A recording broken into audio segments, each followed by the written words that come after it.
I've been watching a lot of Three Stooges. In fact, it's been like a year already, I think, maybe. I guess I've been watching a lot of Three Stooges. See, my son, uh, long story short, you can only show a child so much stuff, to fall asleep to until they get tired of watching whatever it is that they're watching. You know what I'm saying? Speaking of filling up my son's water, how's that plastic taste? I grew up watching the Three Stooges a lot. I mean, uh, Curly, Larry, Moe, even Shemp. And I didn't watch, Joe Dorita or whatever his name is, or Curly Joe. I just wasn't into it. Look at this. He looks like Kilroy. Also, I remember watching the Three Stooges on the Family Channel a lot, and just enjoying a whole hour of Stooges. And I think they only showed like three shorts or something like that, or I think it was like two. I don't know. The commercial breaks irritated me because they were only 15-minute shorts. So to have a commercial break in like or two of them, it was wild. And then I remember Leslie Nielsen hosted a university of sorts. It was like a parody of a university, the University of Yucks or something like that, where he teaches the students how to be the proper stooge. And I remember by doing so, he would introduce a short or he would give hints as to what the short is going to be about. And then they would show it. And I think it went on for like 2 hours or something like that, 2 to 3 hours. Every Saturday morning, I'd wake up and I remember watching that along with, the usuals, Batman, the animated series, X-Men, Eek the Cat, Animaniacs, what have you. So Saturday mornings was a thing, children. For those of you who are under 20, let me tell you something about Saturday morning cartoons. It was a thing instead of your tablet. The Three Stooges, my son is enjoying them. He loves them so much to the point where he reenacts every short he can possible. I mean, like, it's so great to watch him doing the curly moves and to do all this stuff and, finishing sentences and all of this. He's kind of learning a little bit of some numbers. He's only two. He's going to be three in like 5 months or so. No, wait, a little bit longer than that. I'm making time fly. So he turns three in March, and we are already gearing towards August. So September, October, November, December, January, February, March. Yeah, I had to use my fingers. 7 months. They are the original Jackass to me. And there's a channel on YouTube now that is ran by, I believe it's the grandchildren of the Three Stooges. And listen, I've been contemplating whether I've wanted to do reviews of Stooge shorts. I don't really see a lot of people on YouTube doing it or anywhere else for that matter. Even on audio reviews and stuff like that, like on Spotify, like there is none. Nobody talks about the Three Stooges really, unless like something happens and you use a pop culture reference and all of that stuff. But other than that, I don't see any 20-something-year-old today uh, popping in and watching the Three Stooges, unless you grew up in a household where the Three Stooges is very much alive. Like myself, I am a kid of the 90s. I grew up in the 90s, which means that I was 10 years old in 1996. I wasn't two or three or four. And I'm like, yeah, I was raised in the 90s. All right. Y'all need to stop that shit. You guys are Gen Z. Deal with it. Then my brother got the VHSs, and I remember watching those with him at the time, growing up with him as a Stooge fan. It was fun. You get to reenact some things like that and all this stuff. So it was fun. It was great. So bringing my kid into this, into what I loved as a child growing up, it's amazing. It's great. You know what I'm saying? And I love the Stooges. So we always, both of us, we just kind of reenact and do a little bit of the light slaps and the pokes and just harmless fun. But I could see why parents were so concerned in the 90s. Even in the 80s, I've heard stories in the 80s, and these guys are long gone already. All right. So, but the spirit is still alive, and they show these shorts everywhere. So it felt fresh to these kids, and these parents were like, oh my god, something from the 30s and 40s is influencing my kid to beat the shit out of his classmates. That's fucking awesome. I think that's kind of cool. I mean, not beating the shit out of your classmates, but I mean the fact that like something from like decades ago can have some sort of influence on what then was the current generation of kids. And so when I see my son going up to his sister, wanting to do some Three Stooges shenanigans, I think I heard her one time going like, "Oh, you got that from the Three Stooges," and I'm sitting there like, man, it's good to feel this again because it's just it's just a sense of my childhood. Like I remember even in the '90s there was a problem. I remember a lot of us kids. See, us millennials, we were the last generation to enjoy shit before the tablet era became a thing, right? We grew up and we were like 12, 13, and the internet started to come out and form and do its thing, and we started to see the www.com thing going on. So we were like, huh, it's weird. So when that began in that era, we were kids that were growing up and watching all of this stuff in real time. Like, wow, we were there when the internet began.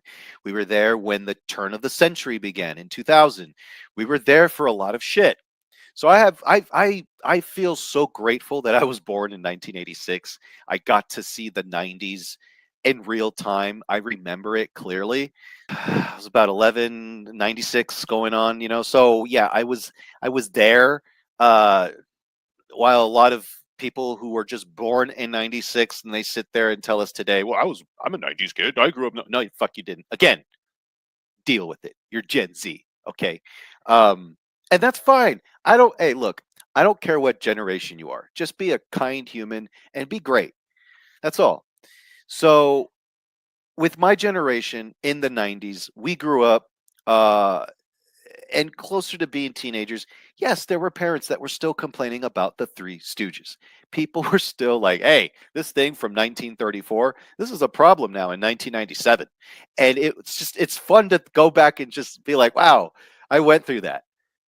We will never see that again. I highly fucking doubt that there is an 11-year-old kid out there in the world who is influenced by a lot of slapstick comedy and their parents are like, man, these Marx Brothers and these Three Stooges, we sure need to take this away from little Timmy here. The Three Stooges are great. They will always be great. They will forever be amazing and they will always be timeless. It'll be like the 25th century on this planet and people will still watch the Three Stooges. People will understand and know who the Three Stooges were and still are. I just can't get into, anybody imitating them. I know they did a movie back in 2014, um, and those actors were great at portraying those characters, but it was like an imitation, and I wasn't into it.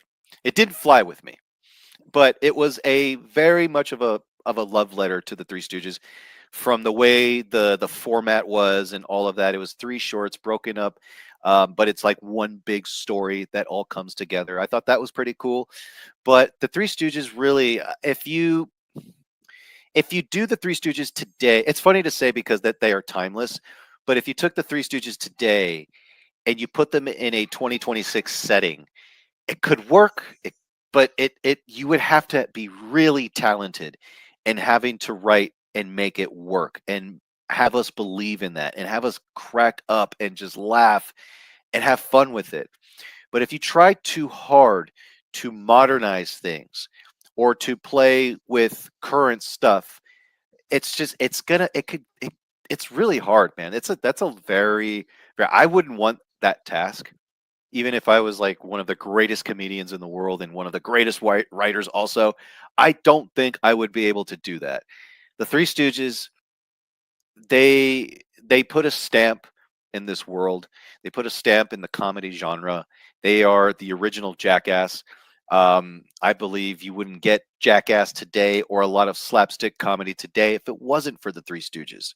And if you don't believe me, if you think that it's just something that's a little too exaggerated or whatever, go and watch the Three Stooges. I dare you to watch episodes 1 through 10, at least those. You would have a great time. I'm telling you. I don't see anyone sitting there going like, "This is dumb," and I don't want to watch this. This is so bad for my health. It's great. It's great fun. You're not supposed to take it seriously. And my favorite stuff from the Three Stooges is like when you see someone fall like tons of stories high, and they're just like, wow, you could tell they're dummies. And that's the great thing about the Three Stooges that they understand. They understand what they're doing. You know what I'm saying? It's great. I love it, and it's bittersweet at times throughout their story. Curly. He went through a lot of shit, man. This guy, he was at the top of his game. Money came in, got a taste of that flavor, drank a lot, got a stroke, had another stroke, couldn't film Three Stooges anymore, so they had to get their other brother Shemp to come in and replace him. But little did people know, Shemp was the original Stooge before Curly stepped in, so he came right in and just threw his flavor onto the ground. And Shemp made it his own. Shemp wasn't a Curly copycat or anything like that. He was like his own character. He had his own shtick, and it works with the other two. And it's just great to watch the three of them as well. As much as Curly, Curly had his own thing, but Shemp was also another entity on his own. And there's so many great Shemp episodes. I really wasn't open to the dude until recently. I watched a lot of his episodes, and I'm like, this guy's actually pretty fucking funny, and I'm enjoying this shit. And so, unfortunately, I believe it's from like 1946 or 47 to 1952 or 53. Shemp died just sitting in the car with a cigar still. He dropped it and it was on his lap, smelled like smoke. People in the car were like, yo, what's that smell? He died. He had a heart attack in the car. So then they had to replace Shemp with this other guy who was absolutely not funny. Funny in other things, talented in other things. And that's where his strengths were at. His weakness, unfortunately, was within the Three Stooges. He tried to turn the Three Stooges into something that it's not, and it didn't work.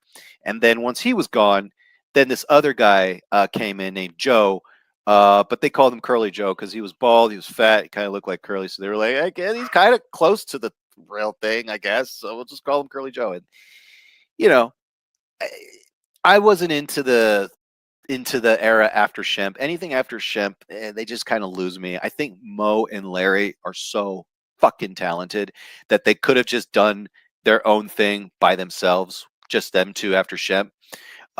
Larry is great. He's just great at reacting to things. Every time there is something happening, he's never the guy that's in the background. He's never the guy that's in the background. Larry is the dude that is all of us. He's the audience. Have a mixing bowl. Oh, let's see. Too small. This'll be. What stupid imbecilic fool put that? I did. Oh, my dumb. Mirror, mirror on the wall. Who's the fairest of them all?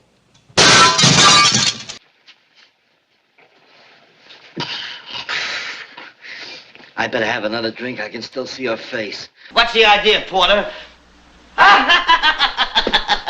Mammy! Happy! Get away from here!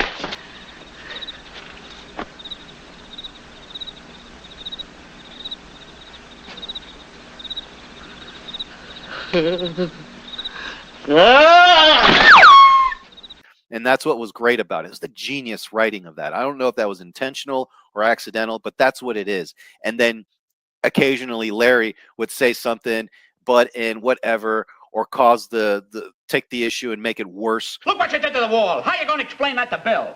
Woodpeckers. That's a good one, ain't it? Yeah. Here's a better one. Yeah. What happens now? This. Or he has this idea in his head, it sounds great, but his execution is poor as shit, just like in the Plumbing We Will Go episode. So it's just so many things that that's great about Larry, and I feel like he doesn't get enough love like Mo, Curly, and Shemp. Mo is the leader, he's the ringleader, but he's also a dumbass at times, but he keeps a good poker face, and that's what I love about Mo. And he just has the best lines. And Curly is just, without a doubt, Curly is just insane, just mischievous. It's just great. He's funny. He says this most smart ass shit, and sometimes, just sometimes, he'll fucking slap Mo back and be like, "Listen, it's great. I love it. It's just the dynamic between all of them is fantastic. I think it's something that a lot of people in comedy should go back and watch to kind of remind themselves not to take shit too seriously. They were good human beings. They were terrific performers. And as far as like acting, now this is the Three Stooges. We don't really watch the Three Stooges for their acting. However, yes, their acting is superb in comedy. Knowing the little the little quips and the little things that they do, it's so natural. And that's what made them so real to people. That's what made them so down to earth, and why people connected to them was because they were great actors. They put on performances that when they weren't doing their shtick in the episode, they were putting on their character. And you believed that they were their character. Because if you look at Mo Howard in his interviews and you look at Mo in the Three Stooges, two completely different people. And I was like, holy shit. So give it a chance, give it a shot. If you've never watched the Three Stooges, or if your kids haven't, please, please, I urge you to show them that. Or if you're sitting there at home bored right now, like you are right now, hey, finish this video, but then go back and watch the Three Stooges. Watch the Three Stooges. Watch episodes 1 through 10. My favorite would have to be like episodes 1 through 40. It's like their beginning, the at their peak. They were always peak, but this specific era, this time period, these episodes, they were just great. My favorite episode of the Three Stooges is Pop Goes the Easel. What's the matter? How do you spell chrysanthemum? Oh, ignorant, eh? How do you spell it? CHRYSANTHEMUM? Why wasn't you here a minute ago? Pop Goes the Easel. You've got greats like Hoi Polloi, Punch Drunks, Men in Black.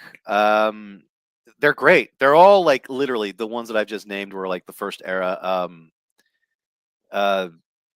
There's one where Pardon My Scotch. That's another episode that I love. They're just all great. I love them. There's one that I just got done watching. I think it's like Slippery Silks or something like that, where they are handymen, carpenters of sorts. And long story short, this guy comes in with like this tiny ancient, Chinese cabinet. It's like worth thousands of dollars. I mean, it's like it's worth a lot of money. And there's only one. He takes it to them so he can get a duplicate version of that, and they fuck it up. They destroy it. They cut it in half, and then they get caught by the guy. They run, and then little did they know that the police are outside about to go to their job because they want to tell them like, "Hey, look, your uncle passed away. He left you this boutique shop where they do women's fashion." So they inherited that. So you got the Three Stooges in charge of a boutique shop. And it's just great to watch these guys who build cabinets and drawers make dresses. And then there's like this fashion show that happens, and you see all these beautiful dresses from all these designers and everything, and then comes theirs. And then you see this woman coming out with a cabinet dress. And look, as funny as it sounds, it looked pretty fucking cool. It was fucking awesome. It's not something you wear on the street, but she's got this big giant dress, and then she pulls the cabinet forward. She grabs a little thing, and she's doing her little makeup. She puts it back in the drawer and closes it. And it's funny, it's subtle, it's great. I love it. It wasn't so over the top in that moment because they were really being serious. Like, hey, this is the dress that we made because the guy, there's a moment where Larry, he's like, I don't know anything about women's fashion. And then Mo's like, well, you designed furniture, didn't you? And he's like, what's that got to do with it? And he's like, it's the same thing. The crazier they look, the more people will buy them. And it's great. I love it. It's just fantastic. I love the Three Stooges. There was a while where I wasn't watching them. And, just all this stuff happening, so it's just great to go back and revisit the boys. We gotta stall Mrs. Bedford off till we find her dog. Now start thinking, if possible. What's the matter with you? I'm trying to think, but nothing happens.